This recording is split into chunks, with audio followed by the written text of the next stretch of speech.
Il est 19h sur CNews. Merci d'être avec nous pour Face à Philippe de Villiers. Cher Philippe, bonsoir. Bonsoir Elliot. Qu'est-ce qui se passe? Bonsoir Geoffroy. Oui. Pourquoi vous me pointez du doigt? Alors, pour une raison simple, c'est qu'en fait, je vais vous raconter une anecdote. Allez-y. Quand j'étais secrétaire d'État à la culture, j'ai eu la chance et l'honneur de décorer de l'ordre des arts et lettres un Américain, un Anglais plutôt, qui est venu, qui arrivait des États-Unis, de Hollywood, pour se faire décorer par la France. J'étais impressionné, c'est Sean Connery. Bah, écoutez, grande classe. Ouais. Et quand je suis entré dans le salon doré, magnifique, rue de Valois, je le vois arriver vers moi. Et en fait, il avait exactement votre costume. Non. Vous voulez me dire que peut-être que mon avenir, ce sera James Bond? Pourquoi? Et il y a un autre film dans lequel on retrouve votre costume, c'est Al Pacino dans Le Parrain. Non, mais attendez, c'est deux compliments que vous me faites, ça me va très bien. Hein. Mais là, donc je donne la parole au Parrain. Écoutez, merci. Parlons d'un procès, puisque vous voulez parler de justice. Le procès de Marine Le Pen, depuis mardi. Marine Le Pen comparaît devant la Cour d'appel de Paris. En première instance, Marine Le Pen a été condamnée pour détournement de fonds publics. C'était le 31 mars 2025, par le tribunal correctionnel, à 4 ans d'emprisonnement, dont 2 fermes sous bracelet électronique, 100 000 € d'amende et surtout 5 ans d'inéligibilité avec exécution provisoire. Lors du procès de première instance, vous aviez jugé sévèrement la qualification délictuelle retenue par la justice. Pourquoi, Philippe de Villiers? La qualification, c'était détournement de fonds publics. Or, à aucun moment, dans l'accusation, il n'était question de détournement de fonds publics. À aucun moment, il n'était question d'un seul élu qui aurait mis de l'argent dans sa poche. Non. À aucun moment, il n'était question d'un enrichissement personnel. À aucun moment, il n'était même question d'un emploi fictif. C'est-à-dire un salaire indu pour un travail non effectué. C'est ça l'emploi fictif. Non, il était question simplement de la nature du travail effectué par les assistants parlementaires. Et là, moi je pose une question simple. Avec mon expérience de député français au Parlement européen. C'est un sujet que je connais bien, pour avoir expérimenté. La question qui se pose est la suivante. Est-ce que les assistants parlementaires, et c'est une question ancienne, est-ce que les assistants parlementaires sont les employés du Parlement ou est-ce qu'ils sont les employés, les collaborateurs du député ? Pour répondre à cette question, il faut toujours se replacer dans le contexte suivant. Un député, il défend une ligne, il défend une doctrine, surtout au niveau européen. Et s'il est souverainiste, il ne peut pas être à moitié souverainiste à Paris, à moitié souverainiste à Bruxelles. Il défend une ligne politique et parlementaire. En d'autres termes, vouloir mettre une cloison étanche entre la fonction politique et la fonction parlementaire, ça ne tient pas la route. Il faut vraiment être totalement ignorant de ce qu'est la vie parlementaire et la vie parlementaire européenne pour vouloir dessiner une telle cloison. Mais je vais plus loin. Moi, je pense qu'un député européen, d'abord, premièrement, ça n'existe pas. De mon temps, ce n'était pas député européen, c'est député français au Parlement européen. Je ne sais pas maintenant comment ils appellent ça, mais c'est député français au Parlement européen. Et on y faisait très attention. Le député français au Parlement européen, quand il est dans l'opposition, c'est pas lui qui fait les résolutions. Donc, il proteste, il critique, il défend une position politique qui est celle, par exemple, du souverainisme. Et donc, les assistants parlementaires qui travaillent avec lui, ou les autres, ils font bloc. Et en fait, il y a un magistrat qui m'a dit récemment, ils ont inventé en première instance 2 délits. L'enrichissement partisan et l'hostilité à l'Europe. C'est ce qui leur a permis, en fait, de condamner en première instance Marine Le Pen. Geoffroy. Alors justement, Philippe, quel est selon vous l'enjeu de l'arrêt de la Cour d'appel dans le procès qui a commencé cette semaine ? C'est un enjeu très important. Je dirais que ce procès recèle la question vitale de la souveraineté. Le professeur Karim Malberg, qui a défini la souveraineté, qui a défini le droit constitutionnel et administratif public français, une sommité, a laissé en héritage une définition du pouvoir. Il dit le pouvoir souverain, c'est un pouvoir qui ne relève d'aucun autre et qui n'en admet aucun autre au concours avec lui. Or, le pouvoir souverain donne son fondement à l'État et il donne son expression au peuple et en même temps son pouvoir suprême. Il se trouve que, depuis quelque temps, le souverain change de titulaire. La souveraineté n'appartient plus au peuple, elle appartient au juge. C'est-à-dire que le souverain ne choisit plus son souverain. On l'a vu avec l'affaire Fillon, on le revoit avec l'affaire Marine Le Pen. Il ne choisit plus son souverain, c'est les juges qui choisissent le souverain, ou qui écartent le souverain souhaité par le peuple, ou la majorité du peuple, éventuellement. En d'autres termes, le 31 mars 2024, le tribunal correctionnel de Paris a pris le contrôle de la vie politique française. Et on a vu là un basculement avec un nouveau régime, qui est un régime d'exception, qui ouvre sur un messianisme judiciaire, si vous me passez l'expression. C'est quoi le messianisme judiciaire ? C'est quand les juges changent de fonction, de magistère. Ils ne sont plus une autorité, ils sont un pouvoir. C'est-à-dire que la tribunicia potestas des Romains, la puissance tribunicienne, quitte la politique pour aller au prétoire. On va revenir à Jean-Luc Mélenchon qui a organisé dimanche dernier son premier meeting de campagne. C'était à Saint-Denis, au pied de la basilique, devant le porche d'ailleurs de la basilique. Immense meeting avec plus de 20 000 personnes présentes. Je vous propose d'écouter Jean-Luc Mélenchon qui s'est attaqué à ceux qui étaient obsédés de la race. Et il a parlé de la Nouvelle-France. Quelques-uns des sujets que je viens de citer concernent la Nouvelle-France. À peine vais-je commencer à en parler que, répondant à l'appel du chiffon rouge que j'agitais, on a vu s'enflammer les obsédés de la race. Ainsi, M. Bardella, bon trumpiste, veut même supprimer le droit du sol de naissance. Ce serait un crime antinational. Geoffroy Lejeune.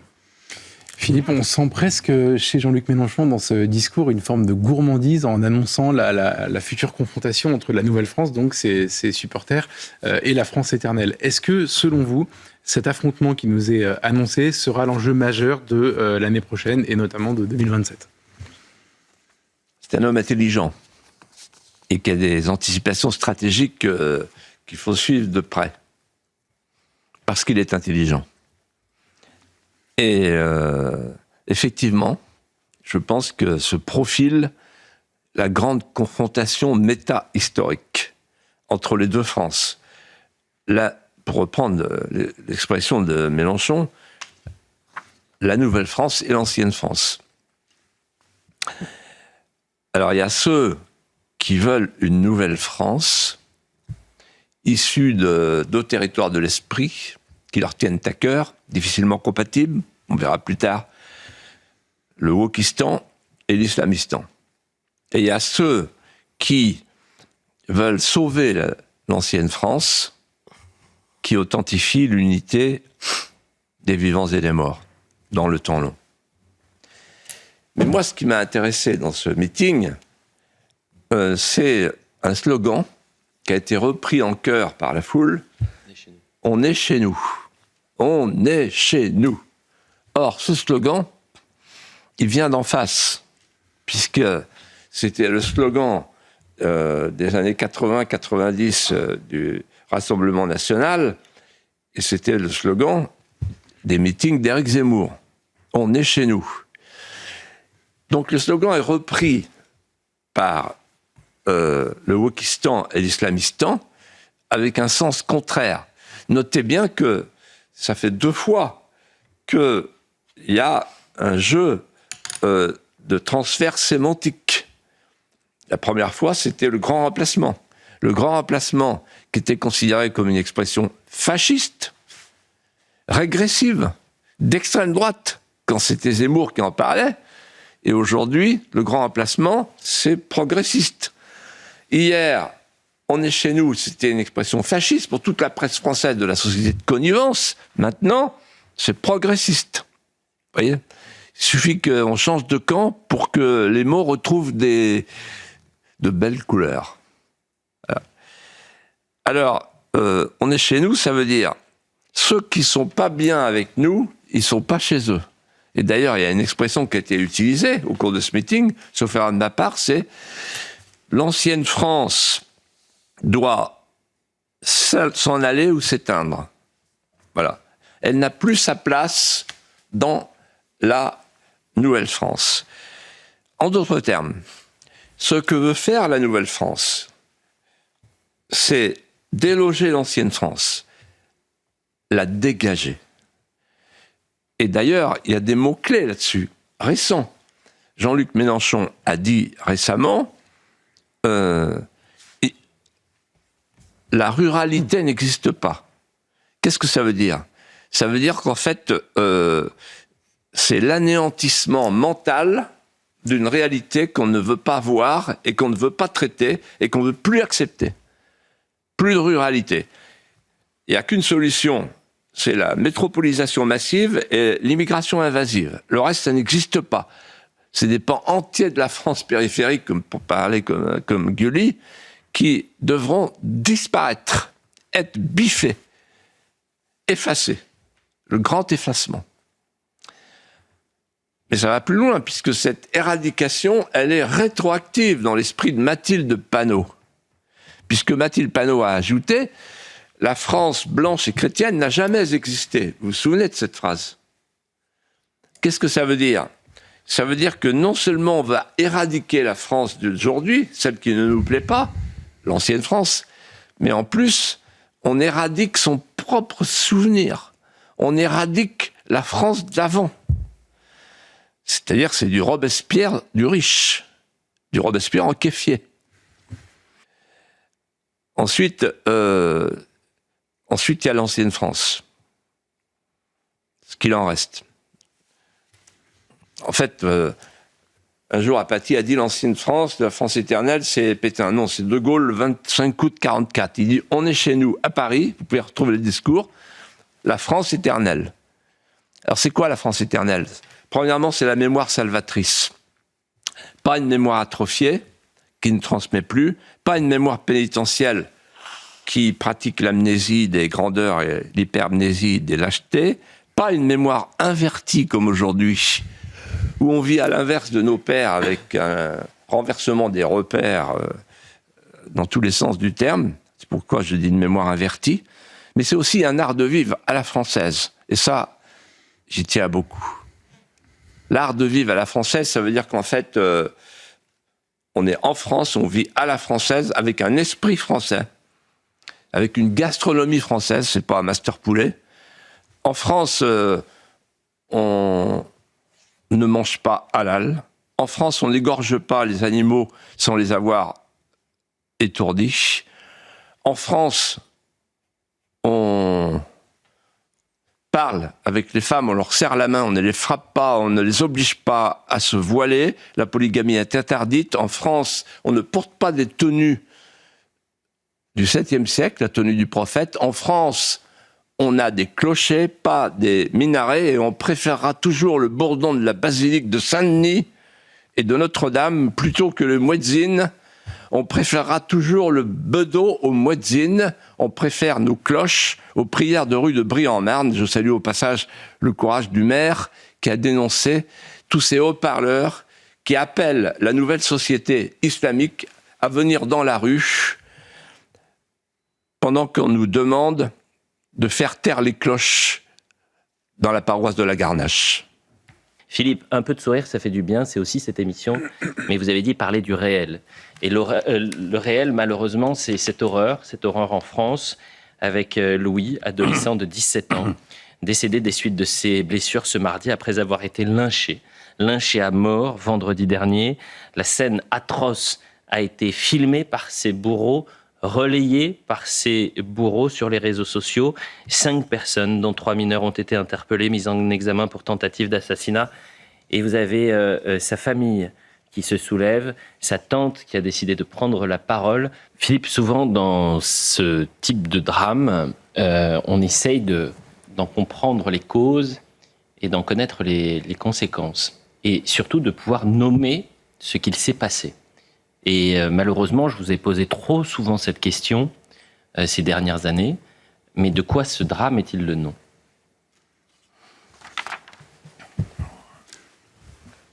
C'est la barbarie qui est chez nous. La barbarie qui est entrée dans notre civilisation et qui nous décivilise chaque jour davantage.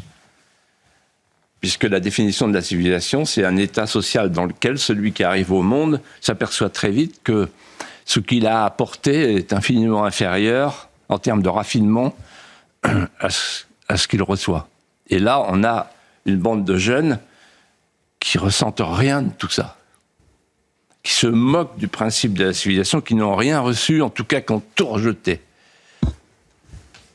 Et quand on décompose ce qui s'est passé, tout est atroce. D'abord, j'y reviens, la presse régionale, quand elle diffuse la nouvelle, explique que c'est une rixe, alors que la presse régionale, elle a vu les images. Donc elle ment. Une rixe, mais ça vous rappelle quelque chose.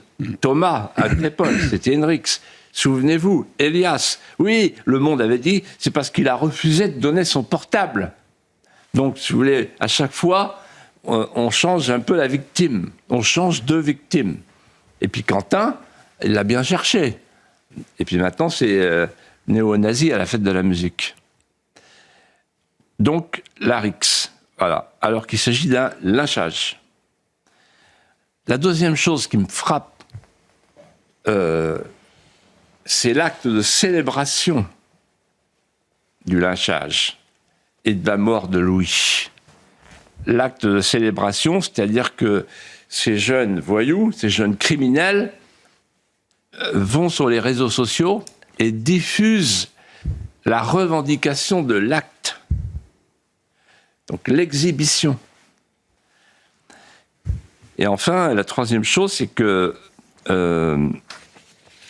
fait l'aide sociale à l'enfance ? Où est-elle ? On attend qu'elle parle. Qu'a-t-elle fait pour protéger Louis ? Je note une chose à laquelle vous serez sensible, puisqu'on l'a dit souvent ici ensemble, tous les trois. Il y a eu Harmonie Comines. Elle n'a pas supporté ce qui est arrivé à son mari. Elle a parlé. Il y a eu la mère d'Elias, encore récemment, chez Laurence Ferrari. Elle a parlé, elle reparle. Maintenant, les victimes parlent. Pourquoi ? Parce qu'il n'y a plus de relais avec la justice. Là, le procureur a fait un communiqué d'un homme presque en vacances. Mais il n'y a plus de relais avec les hommes politiques. Aujourd'hui, il y a plein de communiqués d'hommes politiques. Mais il n'y a pas de parole gouvernementale. Et la famille se sent seule, et donc elle s'adresse aux Français. Et elle dit aux Français, vous êtes ma famille. Vous êtes ma seule famille. Il n'y a plus d'autorité. Il n'y a plus personne pour nous représenter, pour nous protéger. Voilà. Et donc, nous vivons une véritable catastrophe. c'est la civilisation qui s'effondre. Vous avez parlé de ces 71 villes qui ont été touchées par les violences émeutières, ces quinzaines de villes qui ont été également touchées par les pillages, tout cela au soir de la victoire de Ligue des Champions du Paris Saint-Germain, avec comme épicentre la capitale. Et une vidéo a circulé cette semaine, une sorte de medley de toutes les violences urbaines, avec en son la musique Douce France. Je le dis et je précise à la régie pour qu'on puisse revoir cette séquence-là.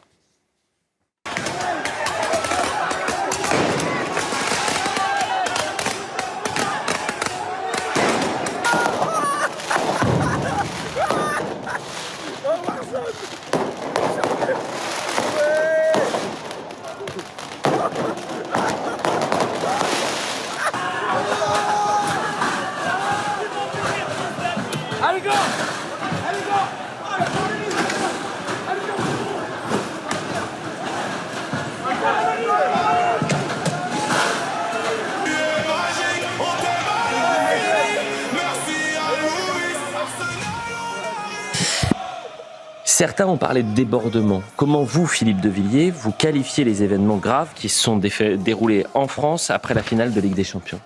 Ce sont des émeutes anti-françaises. Voilà. Avec des meutes anti-françaises. J'avais dit ici même, vendredi, ce qui risque de se passer demain, c'est une manifestation nouvelle de tribalisme de conquête territoriale, avec 3 gestes de conquête invasive. Premier geste, le pillage néocolonial, que certains ont appelé à juste titre la razzia. Nous y sommes. Ensuite, la confrontation avec l'État, c'était avec la force publique qui représente l'État,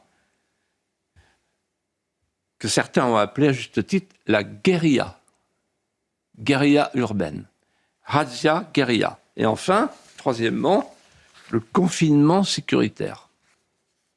On l'a vu, on l'a eu, avec parfois des racailles qui rentraient dans les vestibules, dans les halls. Le confinement sécuritaire, voilà. Et donc, en réalité, la question qui se pose aujourd'hui, après ce qu'on a vu, c'est est-ce qu'on peut avoir la vérité des images, derrière les images, ou est-ce que vous allez continuer le mensonge d'État ? Autre question, Philippe de Villiers, je voudrais qu'on écoute quelques réactions d'émeutiers qui ont répondu au micro de Frontières, puisque des poursuites judiciaires pourraient être engagées, évidemment. Les visages ont été floutés. Je vous propose de l'écouter. Et la question qu'on va se poser, c'est qui sont ceux qui détestent à ce point la France pour provoquer de telles violences ? Écoutez. Ici, voilà. On gagne ou on perd, c'est le feu. On perd, on gagne. Ça va exploser ici, les gars. Je vous le dis. Voilà, je vous le dis. Voilà. C'est quoi votre programme après, du coup ? Ah ouais, on va tout casser. Ah, on va tout cramer. Non. Moi, je suis de Paris. Ouais, Free Palestine. Et là, c'est la guerre. C'est vraiment la guerre. Je crois que le masque, là, je vais faire la guerre, tout simplement, pour ma ville. Ah, c'est ça, c'est la guerre. Le camp sort, c'est la guerre. Restez brochés les keufs. Le camp va faire de la dinguerie. PSG qui gagne ou qui perd, le camp restez broché. C'est quoi le programme ? C'est de rejoindre les champs là ? C'est de rejoindre les Champs-Élysées, mais bon, il faut un barrage. J'ai un mortier sur moi, ça peut être danger. Ça peut être dangereux. Ils vont te contrôler, tu penses ? Ils vont contrôler un par un. Ils vont essayer de décaler les mortiers, tout ça, essayer d'intercepter. On va attendre un peu et essayer de rentrer avec la masse. L'année dernière, on les a eus. Ils n'étaient pas prêts que le Paris allait gagner, parce que personne s'y attendait. Mais là, ils sont très très bons, ils ont tout prévu. En vrai, t'as eu mes parents, ils m'attendent à la maison. Mais je suis venu là, je vais faire le feu. La police qui vienne. Geoffroy Lejeune. Alors Philippe, qui sont-ils et comment vous pourriez les qualifier, ces gens qu'on vient de voir dans le sujet et qui revendiquent les émeutes de la semaine dernière ? Alors, d'abord, d'où ils viennent ? Ils viennent de 2 lieux, les quartiers souverains. Donc, ce sont les enfants de l'immigration, première, deuxième, troisième génération, français, devenus français. qui détestent la France. Et ensuite, ils viennent des facs, certains d'entre eux, et de l'insoumission, des insoumis. Donc en fait, c'est la jonction du Wokistan et de l'Islamistan. Les terres de l'Islamistan et les terres du Wokistan, la Nouvelle-France. Voilà d'où ils viennent. Ce sont des prédateurs. Ils se comportent comme des prédateurs. En fait, ils composent les hordes, je dirais, du ressentiment et du déracinement. Du déracinement, ce sont des déracinés. Vous savez la phrase de Simone Veil, la grande philosophe, qui disait « Le déracinement est le drame le plus profond et le plus méconnu de l'âme humaine. » Ce sont des déracinés, je les plains. Ils sont déracinés 2 fois. C'est le grand déracinement. Ils sont déracinés de chez eux parce qu'ils savent par leur père, par leur grand-père, d'où ils viennent, mais d'un endroit qu'ils n'ont jamais connu. Et donc, ils n'ont plus d'attache, ils n'ont plus d'attachements vitaux, et surtout, ils sont coupés de leur sève, ils sont coupés de leur imaginaire d'enfance. D'où cette révolte. Ça me fait penser à un vieux paysan qui me disait un jour, mon petit Philippe, il ne faut pas couper le bois à sève montante, sinon il pourrit, quand il devient une solive. Et là, on en a coupé la sève montante de cette jeunesse qui a perdu son enracinement, d'où elle vient, d'où ils viennent, et cette jeunesse qui n'est plus enracinée chez nous, chez eux, dans leur nouveau chez eux. Pourquoi ? Parce qu'ils habitent chez Le Corbusier, c'est-à-dire dans un univers de laideur, l'habitat vertical, les cages à lapins de Garenne. Comment voulez-vous être heureux ? La politique de la ville, quel scandale, les politiciens qui ont fait ça, vous vous rendez compte ? Ils ont installé le malheur, la laideur. Et donc, en fait, ils sont déracinés de chez eux, ils sont déracinés chez eux. Ensuite, je dis les hordes du ressentiment. Non seulement ils sont déracinés, mais ils sont dans le ressentiment. Pourquoi ? Parce que on leur a appris à détester la France. On leur propose en tout et pour tout, pour devenir français, la laïcité, les droits de l'homme et les valeurs de la République. Mais vous rigolez ou quoi ? La laïcité, pour eux, c'est la métaphysique du néant. C'est le vide spirituel absolu. La laïcité maçonnique. C'est-à-dire l'athéisme d'État. Ensuite, les droits de l'homme, c'est une abstraction. La République, c'est une abstraction, c'est un code. Vous arrêtez pas une lame de feu avec des codes. Et enfin et surtout, on leur a expliqué, nous les Français, à l'école ou dans les médias, la société médiatique, que la France est née de l'esclavagisme et du colonialisme et qu'il est temps pour eux de prendre leur revanche. Et bien voilà, ils prennent leur revanche. C'est un désastre.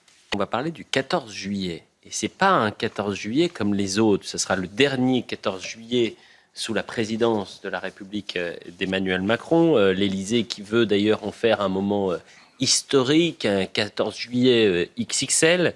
Mais pas que ça, puisque le défilé militaire du 14 juillet mettra à l'honneur l'Ukraine sur le thème du réveil stratégique de l'Europe, titre Le Monde. Le Figaro qui rappelle que 10 000 soldats l'Ukraine mise à l'honneur. Le Figaro dévoile en exclusivité le programme. Pourquoi un Mirage 2000 aux couleurs de l'Ukraine survolera Paris le 14 juillet prochain, et l'armée française et ses alliés montrent les muscles pour le 14 juillet. Geoffroy Lejeune. Alors il y a une forme on en a souvent parlé ici, d'exotisme un peu belliciste dans ces déclarations. Est-ce que ça vous semble bienvenu ou maladroit ? C'est plus que maladroit, c'est une faute politique majeure. Et je vais vous expliquer pourquoi. Et je voudrais que les téléspectateurs et les auditeurs d'Europe 1 m'écoutent avec attention. Il y a la fête nationale le 14 juillet. C'est la fête de l'armée française. C'est le moment où défilent nos soldats. Et bien sûr, nos pompiers, nos infirmières, etc. Et les grandes écoles, les polytechniques. Et là, on substitue à cette fête nationale une fête euro-ukrainienne en transformant les Champs-Élysées en champ de bataille allégorique et en faisant défiler, je cite Van der Leyen, écoutez-moi bien, l'armée européenne, ça y est, on y est. C'est-à-dire qu'en fait, on dit à l'armée française, vous restez dans vos bunkers, on fait défiler l'armée européenne. Donc il y aura les 37 pays de la coalition prêts à aller en Ukraine. Il y aura le ciel ukrainien, on vient de le dire. Il y aura des munitions sur les avions pour impressionner le public, sikh. Et il y aura le patron des armées de l'OTAN, donc c'est sous la présidence de l'OTAN, on ne peut pas être plus soumis, la France, vous vous rendez compte où on en est à la fin de 2 quinquennats de Macron. Donc c'est l'OTAN qui va commander, et Van der Leyen, l'inérable. Et à la fin, il y aura l'hymne à la joie, donc tout est dit. Voilà. Alors, c'est malvenu, en plus. Et je vais vous dire pourquoi c'est malvenu. J'y ai fait allusion il y a 8 jours. Personne n'en parle. Personne ne dit ce que je vais vous dire maintenant. C'est malvenu parce qu'en fait, l'Ukraine est en train de mal tourner. Là. Non seulement il y a la corruption, mais il y a quelque chose de beaucoup plus grave. C'est que Zelensky, le 27 mai dernier, a participé à une cérémonie solennelle de la réinhumation de Andrei Melnik, qui est une figure nationaliste bien connue en Ukraine, qui a collaboré avec les nazis, qui s'en est vanté, et qui a participé à la Shoah. C'est si vrai que vous pouvez aller sur Internet, vous verrez, il y a un tweet de la Shoah, un message de la Shoah, un communiqué de la Shoah qui dénonce cette cérémonie. Mais ça va plus loin. Il a désigné du nom d'une ancienne organisation pro-nazie, Zelensky, une unité militaire prestigieuse de l'Ukraine. Et si vous allez à l'Institut de la mémoire vivante de l'Ukraine, aujourd'hui, vous voyez des figures nationalistes qui ont collaboré avec les nazis. Donc, cette petite touche nazie qui va arriver sur les Champs-Élysées, ça ne me dit rien qui vaille.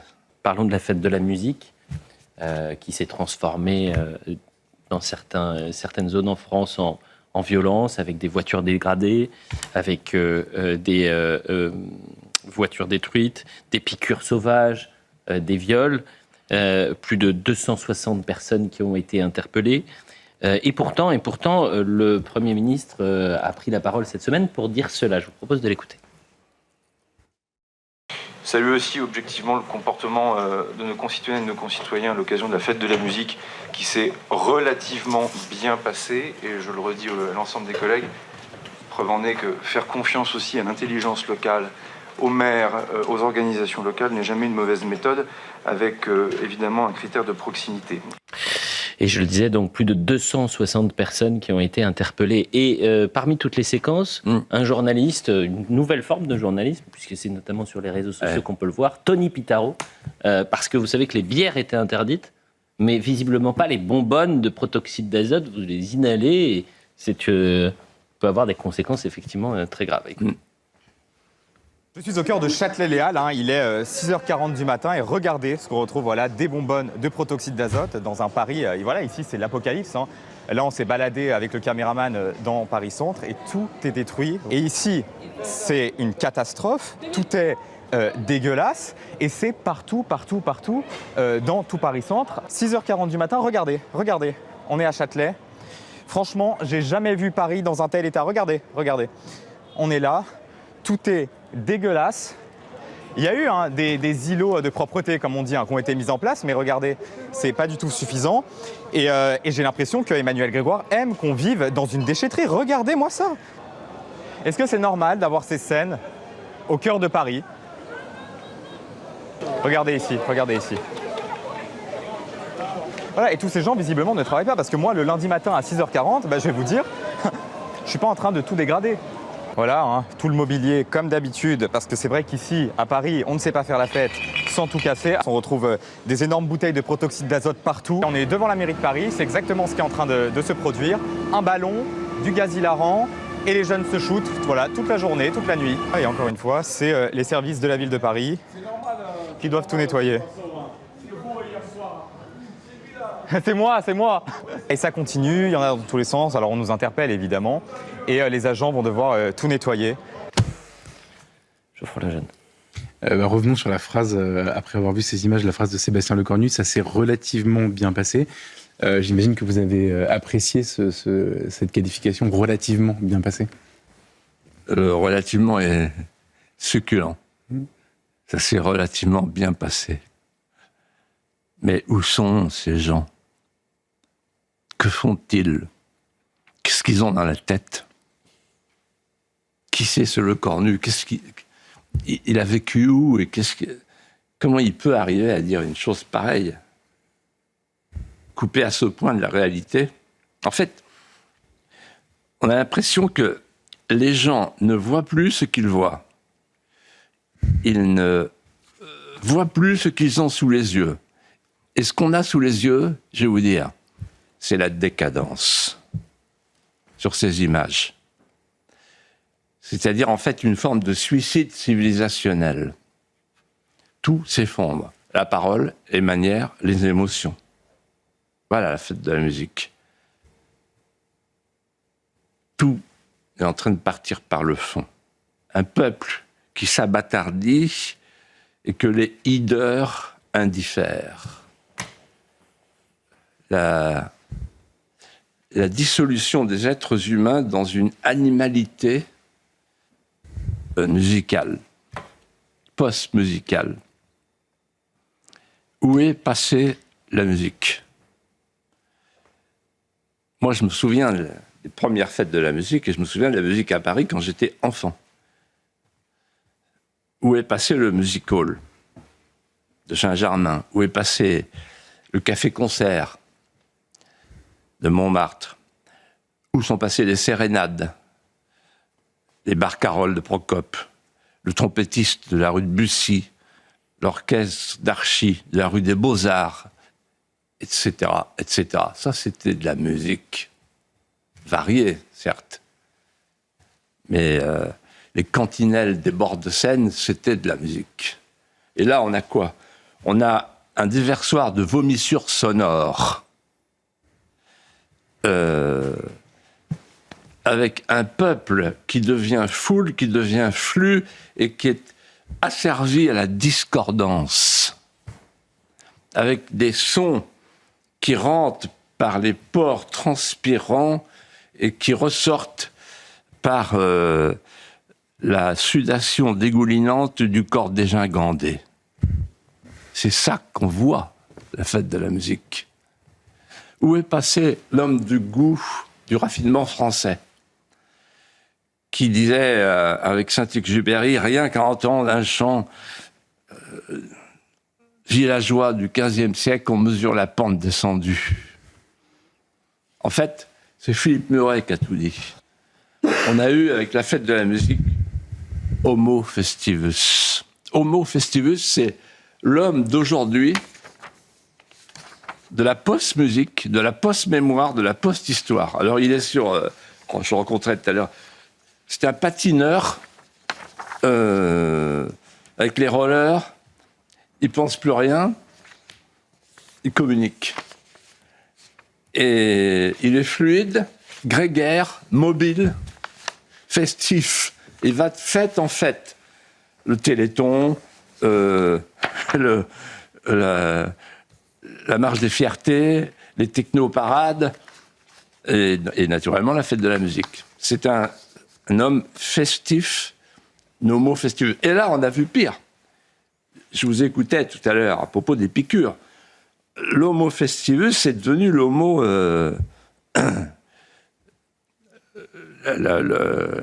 l'homo de la seringue. Et l'homo détritus. C'est-à-dire qu'en fait, on a trouvé des seringues partout. Et on a trouvé des bonbonnes de protoxyde d'azote. Alors je vois que le préfet de Paris tout à l'heure dit, comme pendant le Covid, plus d'alcool, parce que c'est dangereux, mais par contre protoxyde d'azote, il n'y a pas de problème. Et là, Tony Pitaro, il a trouvé des bonbonnes de protoxyde d'azote. Voilà. Et le lendemain, il faut penser aux gens qu'on nettoyait le lendemain. Je me demande ce qu'ils ont pensé de la ville lumière, Paris, la ville lumière, Paris, la ville lumière, l'homo detritus. Paris, la ville lumière, qui est devenue une ville poubelle, une décharge à ciel ouvert, livrée aux surmulots et aux ordurophiles. Voilà ce qu'est devenu Paris. Là, je vais m'adresser à Philippe de Villiers, le ministre, secrétaire d'État, qui a travaillé justement sur l'audiovisuel public, sur la privatisation des chaînes, sur l'Arcom, anciennement le régulateur. L'Arcom vient de franchir un seuil inédit dans la régulation des chaînes d'information par une décision du 12 juin dernier. Elle met en demeure CNews au motif que la chaîne ne respecterait pas l'exigence d'expression pluraliste des courants de pensée et d'opinion sur le plateau, en prenant en compte un mois de mars 2025, si mes souvenirs sont bons. L'Arcom s'attaque désormais au traitement de l'actualité dans sa globalité, au-delà de l'obligation d'équilibre des temps de parole, ou d'une séquence controversée qui serait ensuite sanctionnée ou non par le gendarme de l'audiovisuel public. Geoffroy Lejeune. Alors, question très simple, Philippe, selon vous, est-ce que c'est une mise en demeure ou est-ce que c'est une mise à mort programmée ? C'est une mise à mort. Et je pèse mes mots. Tout ça ne sent pas bon. Et je le dis ce soir solennellement, pour commencer ma réponse, que les nouveaux héros de notre temps ne sont plus seulement ce que Péguy appelait les pères de famille, si nécessaire, mais aussi les gardiens des hauts lieux de la parole alternative.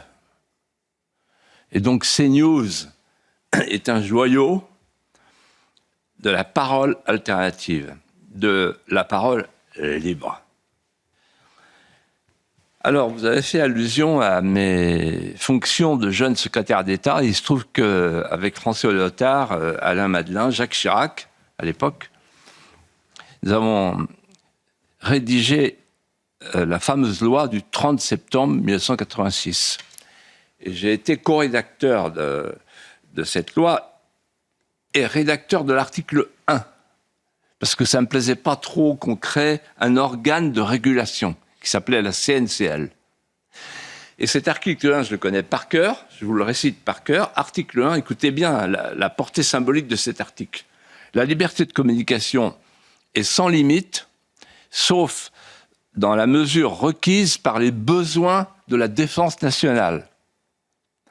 Et il y avait à l'époque un double pluralisme. Il y avait un pluralisme interne au service public, donc respect des équilibres, service public, normal, et un pluralisme externe, c'est-à-dire qu'en fait, on laissait à chaque chaîne sa tonalité originale. C'est là que tout commence. L'évolution a été désastreuse. Cette CNCL, devenue la haute autorité, puis maintenant l'Arcom, a pris de plus en plus de pouvoir, comme d'habitude les juges et les agences, qui sont des démembrements de l'État, qui se prennent pour l'État. Et ce à quoi nous assistons, c'est en fait à un basculement orwellien vers le ministère de la vérité. Rien de moins. Il y a quelques jours, les chiffres du chômage sont tombés. Et c'est un sujet essentiel, bien sûr, pour les Français. C'est un sujet également essentiel pour vous. J'en veux pour preuve votre campagne de 1995 qui était tournée sur le chômage, sur l'emploi des jeunes. C'était votre priorité. Les chiffres du chômage viennent contredire la promesse d'Emmanuel Macron qui, dès 2017, mais également en 2022, appelait de ses voeux le plein emploi. C'était l'objectif d'Emmanuel Macron. Je vous propose d'écouter deux séquences. On est en 2022. Une avant le résultat de la présidentielle et une après, où il assurait en quelque sorte cette idée du plein emploi.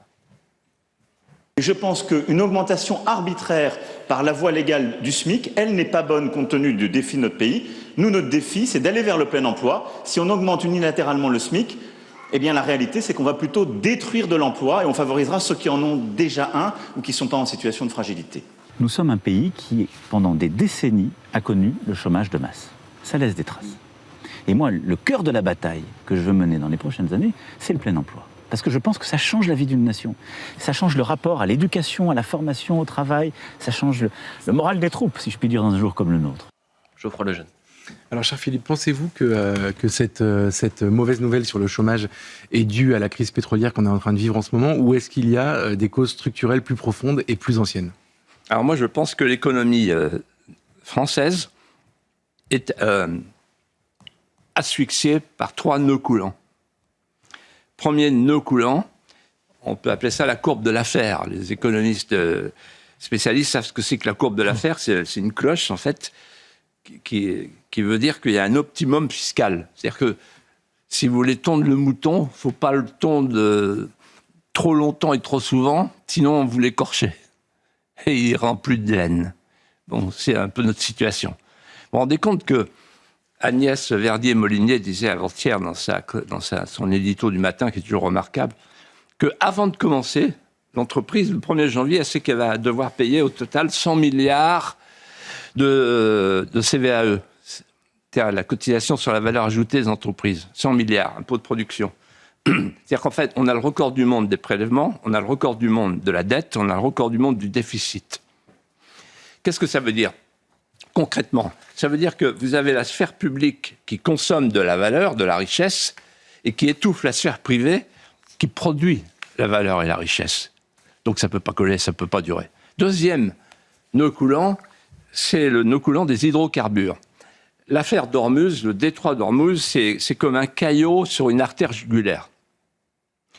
Mais surtout, c'est un révélateur de notre inconscience, de notre incompétence, de l'inconscience de la classe politique. En 1973, quand il y a eu le premier choc pétrolier, le plan Mesmer a été remarquable. Et les présidents qui ont suivi ont continué ce plan. Ce plan, il est installé sur un diptyque, centrale nucléaire, une cinquantaine à l'époque, hydroélectricité.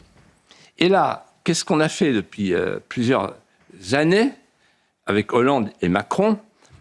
On a fait l'inverse. On a sacrifié le nucléaire, avec la fin de Fessenheim, etc., vous connaissez l'histoire. On a voulu lancer les énergies intermittentes qui coûtent cher et qui ne marchent pas. On s'est fâché avec les Russes. On a accepté ce que les Américains nous demandaient. Les Américains qui font du gaz de schiste, qui cherchent à vendre leur gaz de schiste, nous ont dit « sanctions contre la Russie, sanctions ». Donc on s'est coupé du gaz russe et du pétrole russe, qui était 4 fois moins cher et 4 fois moins polluant que le GNL américain, et maintenant on consomme du gaz et du pétrole américain. C'est vraiment... Salut l'artiste, le genre de pipeau du Titanic, là, de Mozart de la finance. Bon. Et puis, en même temps, autre chose qu'on ne dit jamais, pour faire plaisir aux écolos, on a interdit par une loi en 2011, puis en 2017, la recherche en hydrocarbures au large de la Guyane.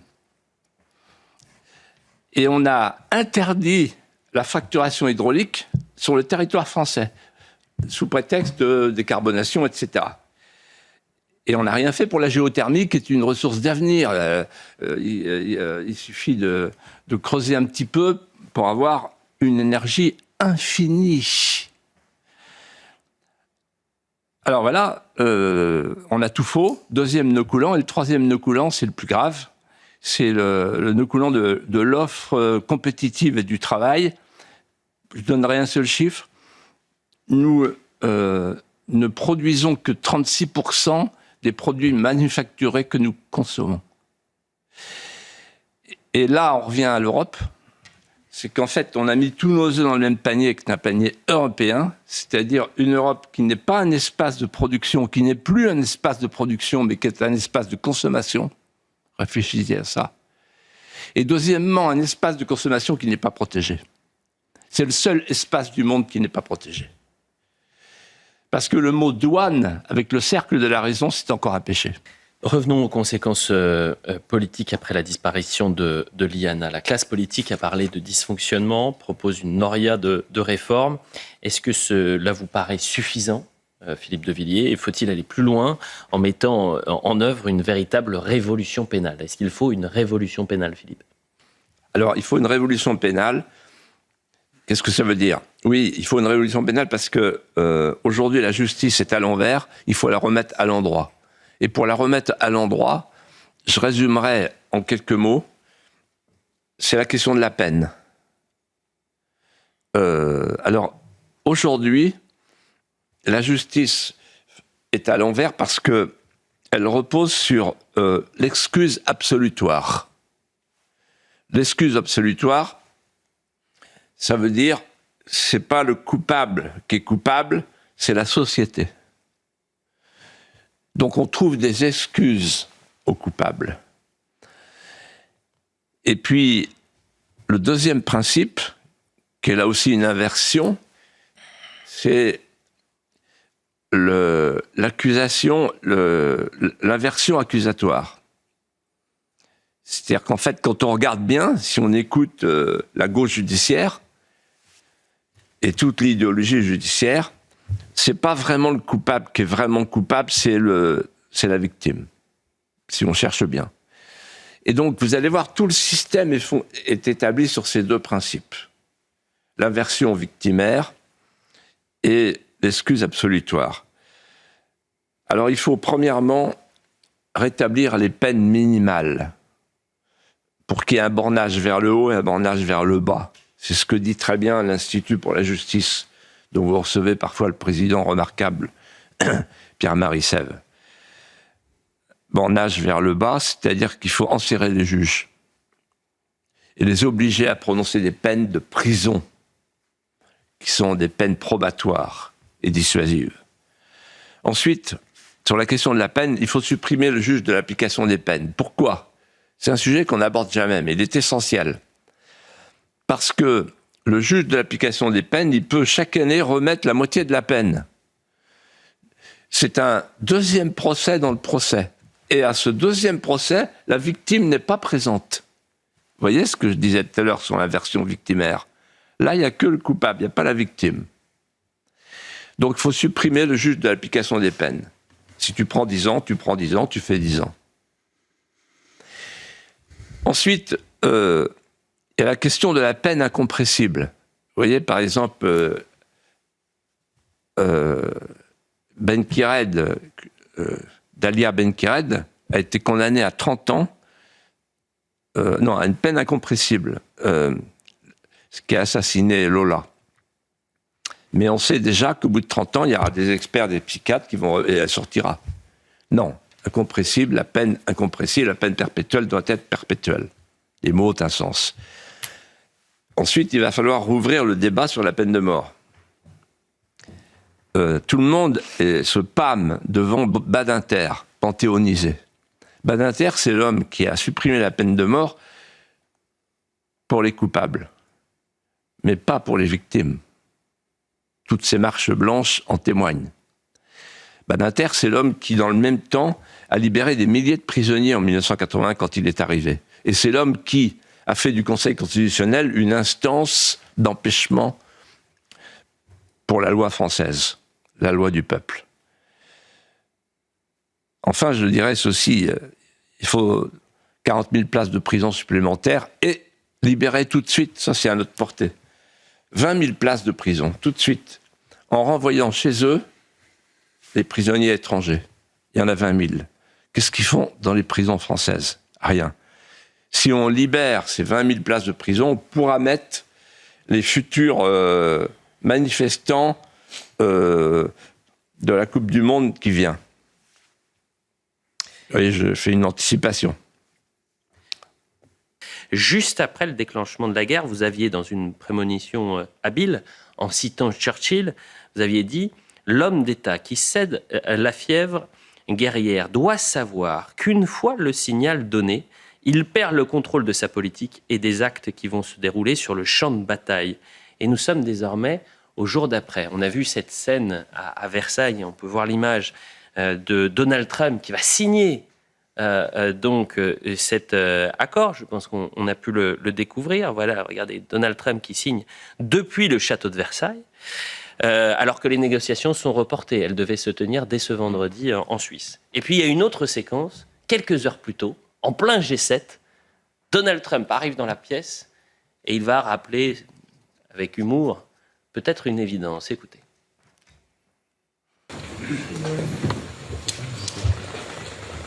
Hello, I'm the boss. How are you?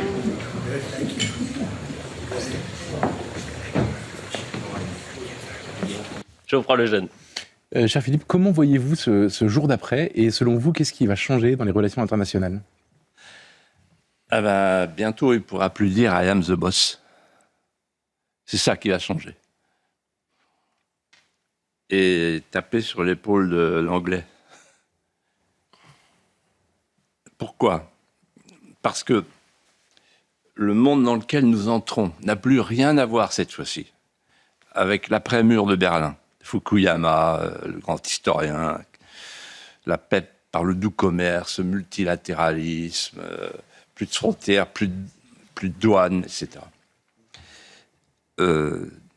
La situation, la société internationale sera bientôt méconnaissable pour les raisons suivantes que je voudrais énumérer avec vous. Premièrement, nous allons vivre le crépuscule de la République impériale, pour reprendre le terme de Raymond Aron. La République impériale, c'est-à-dire l'Amérique. Récapitulons. Qu'est-ce qui vient de se passer depuis le 28 février? L'Amérique n'a atteint aucun de ses objectifs de guerre. Le régime change. Non, il n'y a pas eu de changement de régime.